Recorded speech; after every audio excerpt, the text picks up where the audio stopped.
번역을 이루어 가자라고 하는 모티베이션을 가지고 새롭게 공방 토론회라고 하는 형식, 방송 토론과 같은 거예요. 설교는 단지 프리칭, 던지다 이런 걸로만 되는 것이 아니라 상호 커뮤니케이션도 이루어져야 되고, 이제 미국 같은 데는 원탁 토론 설교라는 것도 있습니다.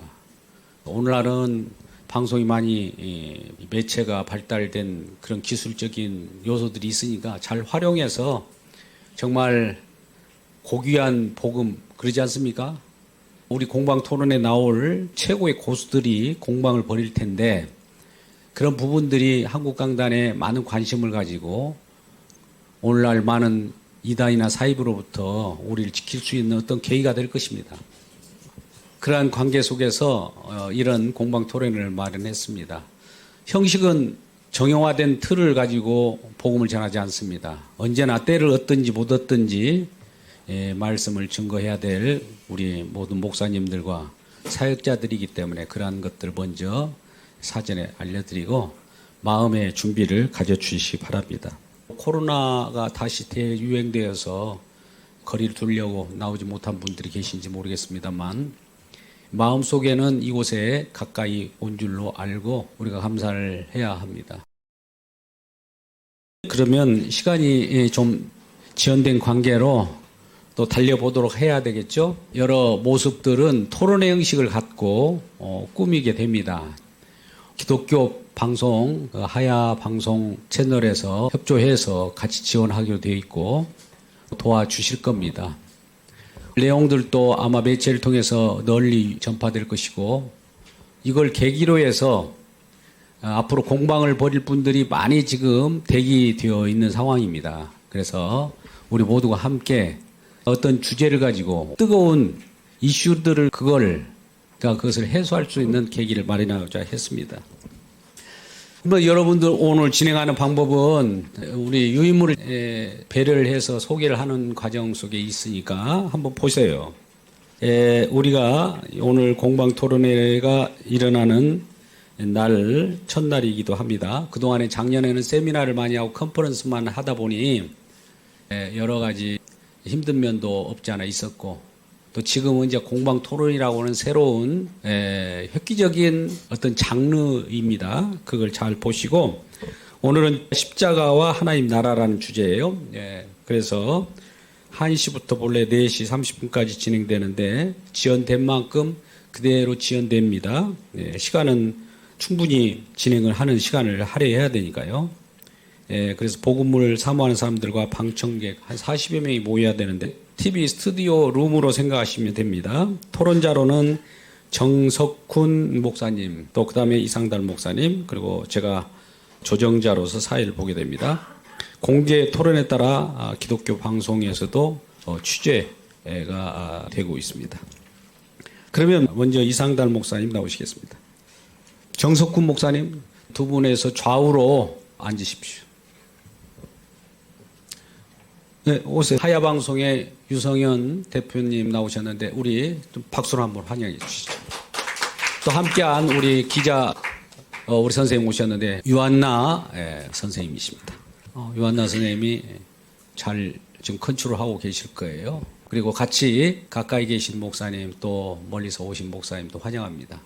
뒤에서 엔지니어로서 돕는 분들도 계시니 감사를 드리고, 처음이 시작이기 때문에 서론이 좀 깁니다. 오늘은 양해 바라고요. 오늘 공방 토론회 패널로 정석훈 목사님과 이상달 목사님, 우측에 계신 분이 이상달 목사님, 성경신학 박사이시고 강단에 지금 강의를 하고 외국에도 왔다 갔다 다니시는데 이상달 목사님, 박수로 환영해 주시죠. 좌측을 보면 정석훈 목사님 합신에 계신 분이고, 또 성경신학 박사이십니다. 선교사로 한 20여 년 동안 중국 선교를 하시고 돌아오셨습니다. 함께 말씀을 같이 나누게 되었습니다. 반갑습니다. 그리고 함께 참여준 우리 모든 분들 진심으로 환영합니다. 오늘 토론은 방청객들이 참여하는 공방 토크입니다. 토크 형식은 한마디로 방청객이 가장 궁금해 여기는 내용들을 주제로 담았습니다. 그 의제는 매월 마지막 주 목요일 1시부터 진행될 것입니다. 토론회를 통해서 궁금증을 해소하고자 합니다. 아울러 공방 토론회를 통해 가장 가치 있는 생명복음을 전하고 접하고 경험하고 누리는 그리스도의 복음을 증언하는 데 목적이 있습니다. 앞으로 진행되는 상황을 말씀드리겠습니다. 우선 공방을 벌이시는 양쪽 논객은 최고의 전문가들을 모시고 진행됩니다. 전문가 섭외는 복음을 사모하는 사람들과 언약복음설교연구원에서 하게 됩니다. 특히 공방을 벌이는 한 분이 상대방을 지목합니다. 예를 들어서 이상달 목사님이 이 성경신학계통의 오늘 주제에 십자가와 하나님 나라라는 공방을 벌일 상대를 지목을 하게 됩니다. 그러면 그분이 응할 때 이곳에 와서 공방을 벌이게 되고 그걸 피하게 되면 어쩔 수 없습니다. 매월 새로운 주제를 가지고 가장 핫한 이슈를 가지고 선을 보이게 될 것입니다. 십자가 복음을 증언하는데 어떤 경험이나 정형화된 형식의 틀에 매이고 증언하지 않습니다. 물론 복음을 전하는 것이 설교 형식을 따라서 전하는 것이 대부분이겠지만 신약 사도들은 설교만으로 복음을 전하지 않았습니다. 형식에 구애받음이 없이 때를 얻든지 못 얻든지 항상 생명복음인 십자가 복음을 전했습니다. 또한 그 형식도 다양합니다. 오늘날 내용적으로 보면 하나님 중심 설교, 그리스도 중심 설교, 이야기 설교, 장르배 설교, 원프린트 설교, 드라마 설교, 광대 설교, 방송 설교, 교리 설교, 율법 설교, 복음 설교, 새 설교학 설교, 강해 설교, 주제 설교, 원탁 설교, 토론 설교, 청문 증언 설교 등 다양합니다. 오늘 토론은 청문 증언 설교 형식도 같이 겸하게 됩니다. 그럼 오늘 진행되는 상황을 말씀드리겠습니다. 공격과 방어는 주고받고 합니다. 넘겨치고 받아치고, 넘겨치고 받아치고 해 주시기 바랍니다. 넘겨쳐야 됩니다. 그러면 받아쳐 주십시오. 네, 그렇게 진행을 할 겁니다. 30분 동안 자기가 가지고 있는 오늘 주제에 대해서 준비한 내용을 마음껏 PPT를 사용하든 이 앞에 나가서 전하게 됩니다. 두 분씩 증언하게 될 텐데 먼저 하실 분은 추첨을 통해서 시작하도록 하겠습니다. 처음 시작은 기조 발언을 듣도록 하겠습니다. 먼저 이상달 목사님, 오늘 공방 토론에 참여하게 되는 어떤 남다른 소회랄까요? 이런 말씀해 주시면 좋겠습니다. 자, 마이크를 켜시고 말씀해 주세요. 네, 교회가 세속화되고 혼탁한 이 시대에 십자가 복음과 하나님의 나라는 주제를 가지고 공방 토론을 갖게 된 것은 이 시대에 하나님의 간절한 소원이고 요청이라고 생각을 합니다. 이번 기회를 통해서 한국교회 강단과 또 세계교회 강단이 십자가의 원본 복음으로 무장하는 놀라운 계기가 되고 또 이 복음이 세계 만방에 보편화되기를 소원합니다. 감사합니다. 네, 감사합니다. 시간을 잘 지켜주셨네. 이어서 정석훈 박사님. 반갑습니다. 말씀 중심이라고 우리가 배우고 말씀 중심으로 설교를 하고 있다라고 하지만 우리도 모르게 우리 선조들이 세워놓은 그 틀에 갇혀서 말씀을 보지 못하는 그런 시대가 아닌가 그렇게 생각을 합니다. 철저하게 말씀 중심으로 십자가에서 주님이 다 이루셨다는 의미가 어떤 의미인지를 알아가는 시간이 되었으면 좋겠습니다. 지켜주셔서 감사합니다. 진행하는 진행자 입장에서는 시간을 잘 지켜주시면 좋겠고요. 뒤에 이 엔지니어께서는 타이머를 가동해 주시기 바랍니다. 앞으로는 30분이 총과되기 전에 30초 전에 카운트다운을 해주시면 좋겠고요. 질문에 대한 응답을 할 때에도 청문회 형식으로 갔기 때문에 마이크가 자동적으로 꺼지기도 합니다. 이 점 양해해 주시기 바라겠습니다. 그러면 PPT 준비가 됐나요? 먼저 하실 분이 계십니까? 먼저 정석훈 목사님, 여러분들 잘 이제 앞으로 이분이 복음을 전하는 방송이나 유튜브를 통해서 많이 널리 알려질 거예요. 한국강단은 이분이 샤프하게 칼날로 잘 이 복음을 요리해서 또 우리와 함께 하시는 그런 내용들이니까 한번 박수로 30분 동안 듣도록 하겠습니다. 큰 박수 부탁합니다. 세 번째 페이지 띄워주시기 바랍니다.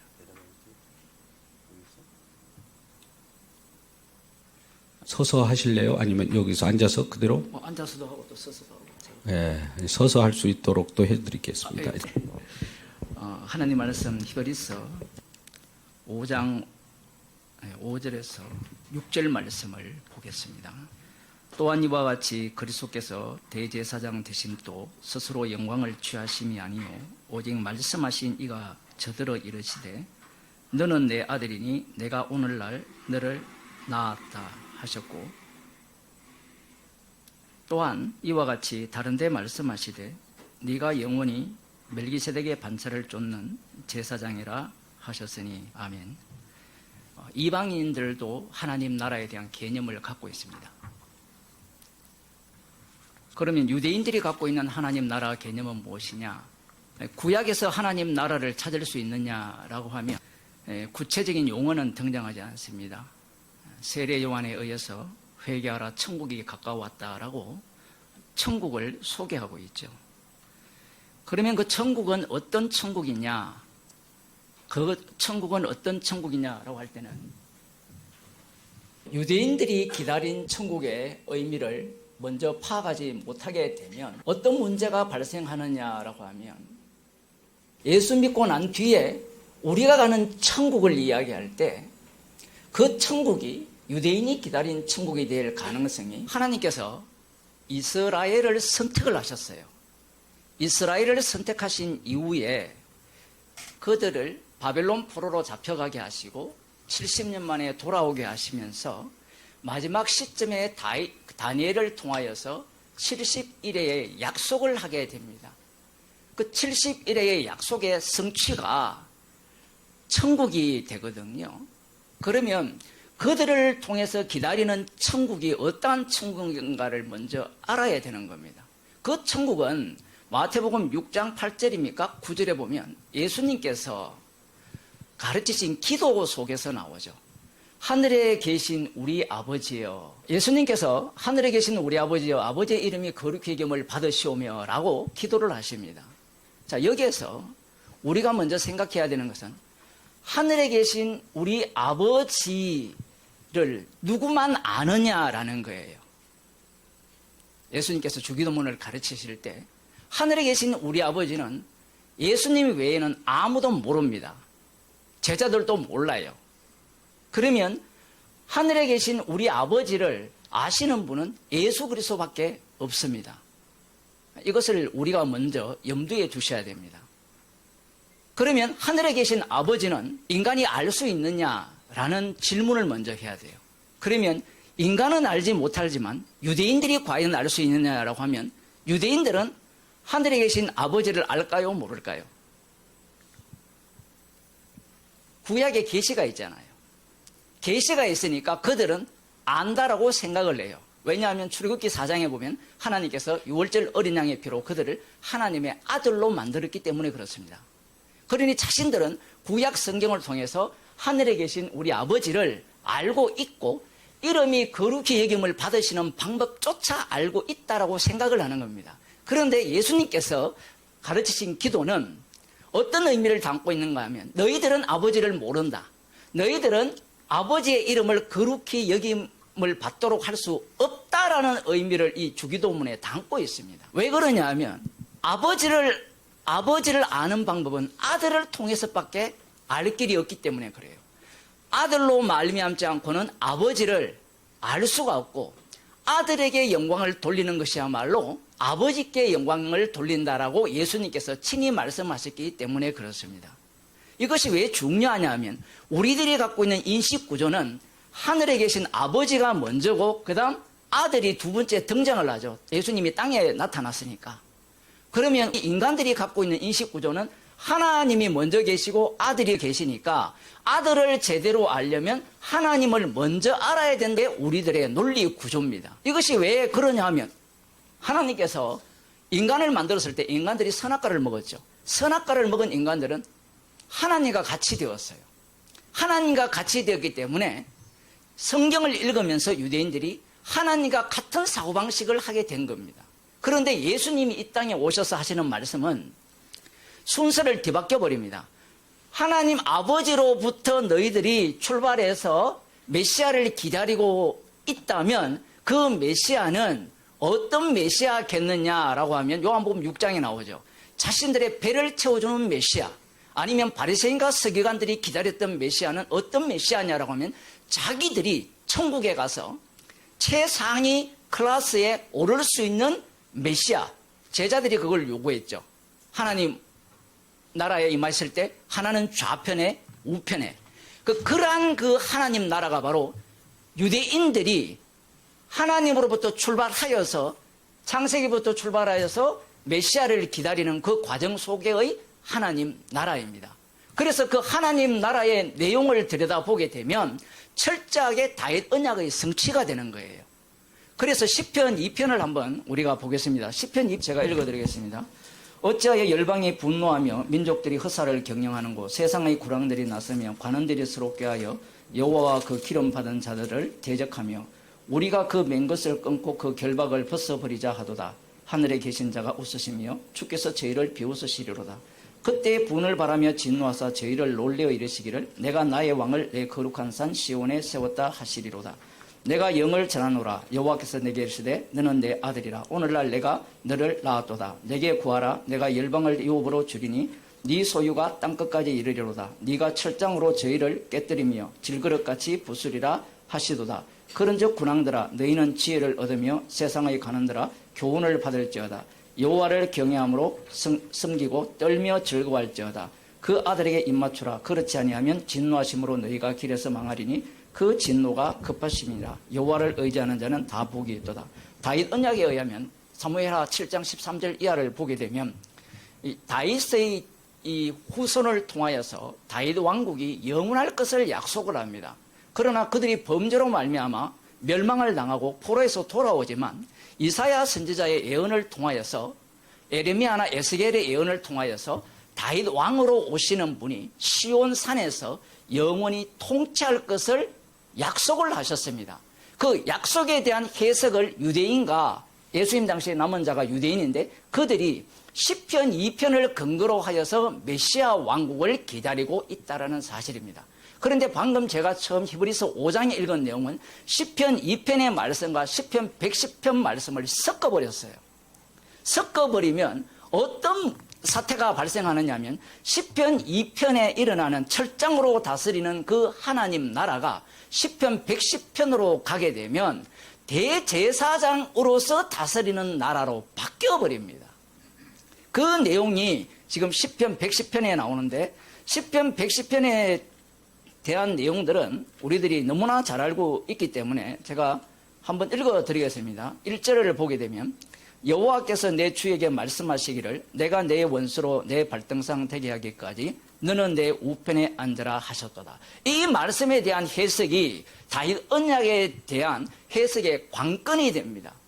그러면 다윗 언약의 완성을 기다리는 자들은 시편 110편을 어떻게 해석했느냐라고 하면 그들은 메시아가 온다면 이미 그들은 메시아를 맞을 준비가 되어 있고 그 메시아는 다윗 왕과 같은 혈통적 왕이죠. 그 왕이 시온산을 중심으로 옛날에 다윗 왕이 누렸던 그 영광을 회복하면서 이사야 62장 52장부터 넘어가면 그 내용들이 나오면서 심지어는 새하늘과 새 땅까지 언급하면서 그 왕을 중심으로 한 유대인을 중심으로 한 열국의 예물을 갖고 오는 그 하나님 나라를 그들이 기다렸다라는 사실입니다. 그런데 그렇게 기다린 그들이 예수님을 죽여버렸어요. 예수님을 죽였다라는 것은 이들이 아버지를 아느냐 모르느냐라고 물으면 유대인들 입장에서는 아버지를 알죠. 구약을 통해서 계시하셨기 때문에. 그런데 예수님을 몰라봤다라는 것은 그들은 아버지를 몰랐다는 거고 아버지를 몰랐다는 것은 그들은 이스라엘이라는 말입니까? 아니라는 말입니까? 아니라는 말이에요. 여기까지 지금 예수님께서 말씀하고 계시는 겁니다. 그러면서 예수님께서 이렇게 말씀하시거든요. 나라가 임하오시며 뜻이 하늘에서 이루어진 것 같이 땅에서도 이루어지이다. 이 나라에 임하옵시며 이 말씀은 예수님께서 왜 하셨느냐라고 하면 구약의 선지자들을 통하여서 이 나라가 어디에 이루어질 것을 약속하셨는가 하면 방금 제가 말씀드린 유대인의 해석 속에 그들은 시온산 이 땅에 하나님 나라가 이루어질 것을 믿었다라는 사실이에요. 그것은 약속입니다. 하나님도 그렇게 약속을 하셨고 유대인들도 그렇게 믿은 거예요. 그런데 문제가 뭐냐면 나라가 임하오시며라고 할 때 이 나라가 하나님 나라인데 아버지의 나라인데 아버지의 나라는 뜻이 하늘에서 이룬 것 같이 땅에서도 이루어지는 나라예요. 뜻이 하늘에서 이루어진 것은 아무도 몰라요. 예수님만 알죠. 우리가 흔히 신학에서 배우는 삼일체, 성부, 성자, 성령님만 아시는데 지금 예수님과 아버지만 아는 내용을 제자들에게 가르쳐주고 계신 거예요. 그러면 하나님 나라가 이 땅에 이루어지는 것이 무엇이 되느냐 하면 보이지 않는 세계죠. 하늘의 뜻, 이건 안 보이는 겁니다. 그 뜻이 이 땅에서 이루어지는 모습으로서의 하나님 나라가 되는 겁니다. 자, 여기에서 다시 제가 문제를 삼는 것이 뭐냐면 인간들은 이 위의 세계를 모른다라는 겁니다. 몰라요. 그런데 신학을 좀 하면 이 윗세계를 안다라고 생각을 해요. 우리 목사님들 어떻습니까? 윗세계를 알아요? 몰라요? 이게 안다라고 하면 어떤 문제가 생기느냐면요.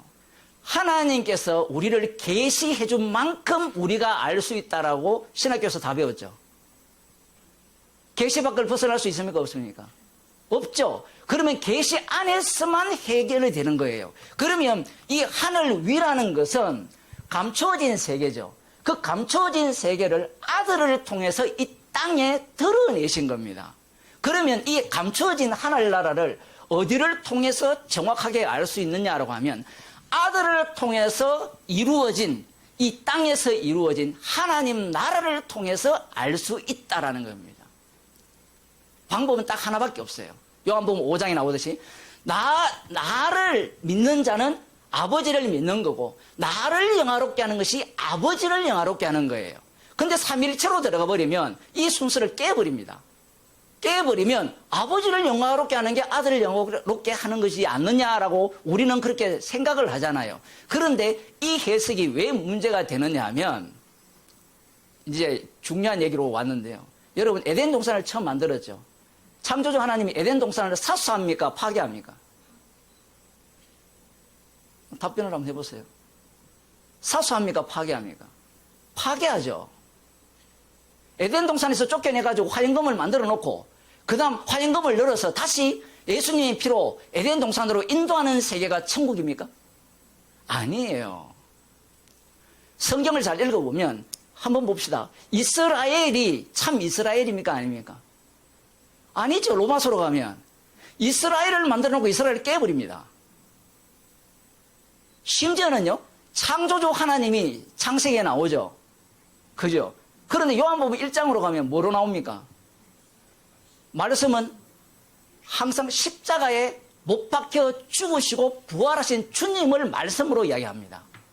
그게 사도행전 2장 36절에 나오거든요. 그렇게 되면 창조주를 부정해요. 제가 굉장히 위험한 발언을 하죠.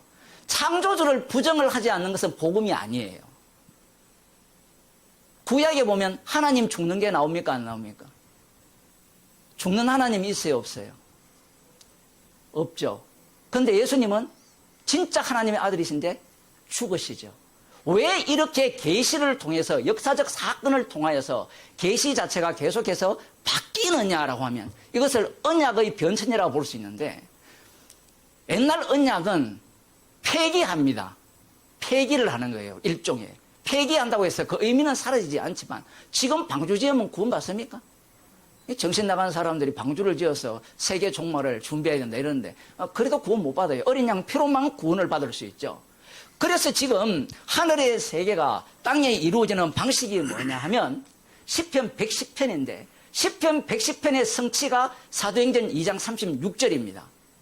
너희가 온 이스라엘 너희가 십자가에 못 박은 이 예수를 하나님이 주와 그리스도가 되게 하셨다는 거예요. 자, 여기에서 너희가 십자가에 못 박은 예수는 이 땅에서 이루어졌어요. 그죠? 그런데 하나님께서 이 예수를 주와 그리스도가 되겠다는 거예요. 주는 어디입니까? 하나님 우편의 자리죠. 하나님 우편의 자리고 그리스도도 우편의 자리가 돼요. 히브리서에 보면 영원한 대제사장이 어디에 계세요? 아버지 우편에 계신다라고 나와요. 여기에서 주 그리스도의 의미가 이 땅에서는 어떻게 설명되느냐라고 하면 십자가에 못 박혀 죽으심으로 설명이 된다라는 거예요.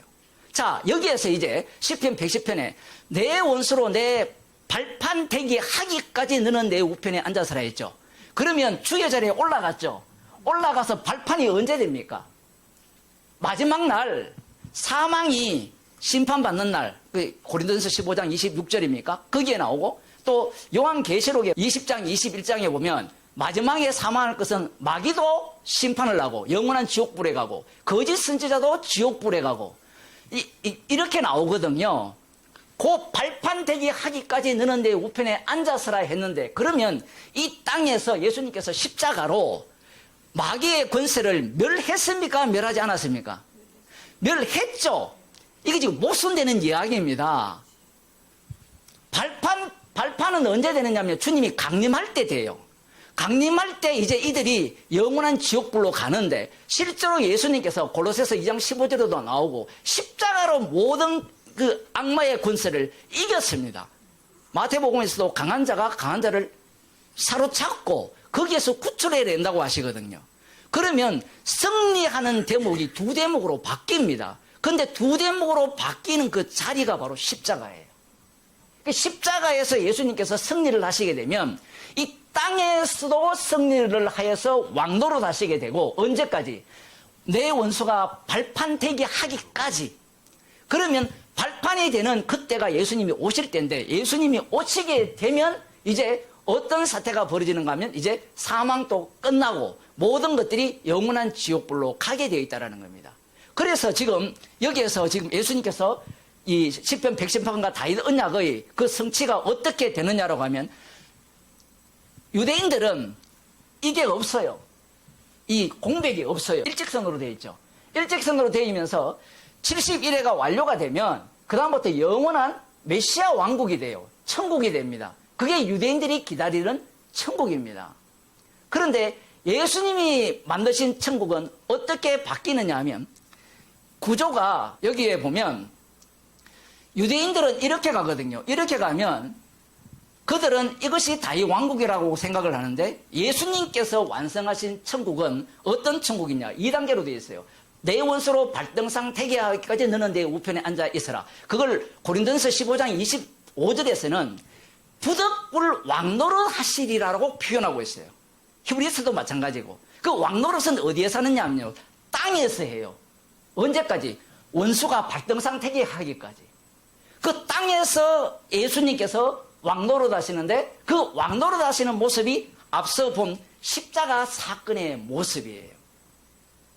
내가 성령을 힘입어 귀신을 쫓아내면 하나님 나라가 이미 너희에게 임하였느니라. 그 말씀을 하셨는데, 그 말씀의 진짜 의미는 십자가상에서 나타납니다. 누가복음 23장에 보면 예수님께서 십자가에 달리실 때 머리 위에 유대인의 왕이라 쓰죠. 왕이라 쓰고 그 밑에 있는 사람들, 강도도 마찬가지고, 네가 그리스도라면 너도 구원하고 우리도 구원하라고 조롱을 내요. 그런데 예수님은 거기에 대해서 어떤 말씀도 안 하시죠. 그런데 한 강도가 우리는 벌받아 마땅하다, 저 사람은 죄가 없다라고 했을 때, 당신의 나라에 임하실 때 나를 기억하소서라고 할 때 예수님이 오늘 네가 나와 함께 낙원에 있으리라고 말씀을 하셨어요. 여기에서 십자가에 달리신 예수님이 유대인의 왕으로서 만유의 주로서 행세하신 사건이 드러나요. 그게 십자가입니다. 그 십자가에 지신 그분이 우리는 부활해야 된다고 생각하잖아요. 맞아요. 그걸 담고 있습니다. 하늘 우편에 올라서 주께서 원수가 발등상 태기하기까지 우편에 앉아 계시는 그 모습이 이 땅에서는 십자가에 달려 죽으시는 모습으로 왕노릇을 한 거예요. 십자가가 사망에서 생명으로 옮기죠. 십자가 지신 분이 유대인의 왕이잖아요. 본디오 빌라도가 양심상 한번 걸어줬을 뿐인데 아닙니다. 그는 이용당한 거예요. 진짜 이 땅에서의 왕은 메시아는 십자가에 못 박혀 죽으신 분입니다.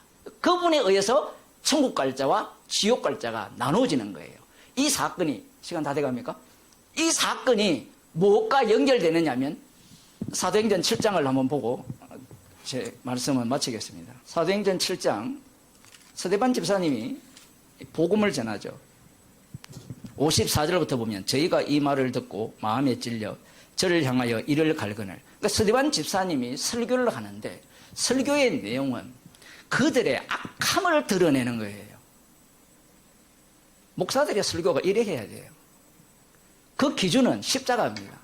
십자가 앞에서는 죄 아닌 게 없기 때문에 그 악함을 드러내니까 그들이 이제 화가 났죠. 구약을 해석하는데 너무나 편협되어 있어요. 구약을 처음부터 끝까지 너희는 목이 곧은 백성이라고 선언을 해버려요.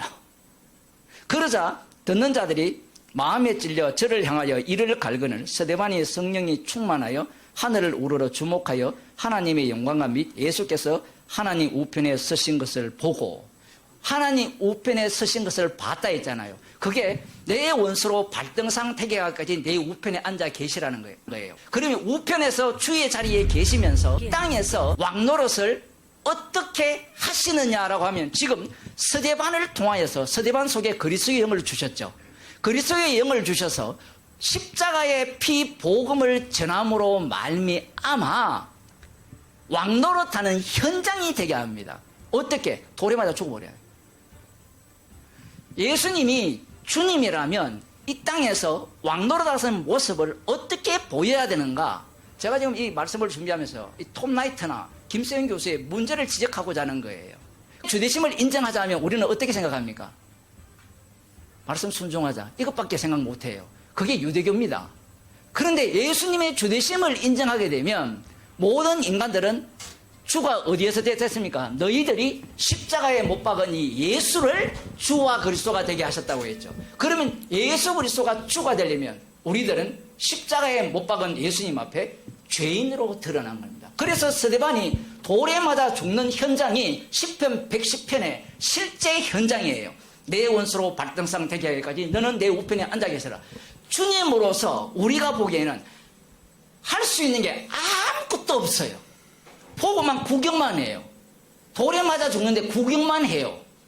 이것이 바로 왕노릇입니다. 네, 정리해 주시죠. 예, 마무리를 잘했습니다. 수고하셨습니다. 처음 발제자로 나온 정석군 목사님이 십자가 하나님 나라라고 하는 주제를 가지고 정말 우리가 새롭게 이 펼쳐내는 복음을 들었습니다. 이러한 복음을 듣는 청문절차를 통해서 이 복음이 잘 캡처돼서 많은 목회자들과 한국 강단에 유익이 되었으면 합니다. 5분 동안 티타임 하도록 하죠.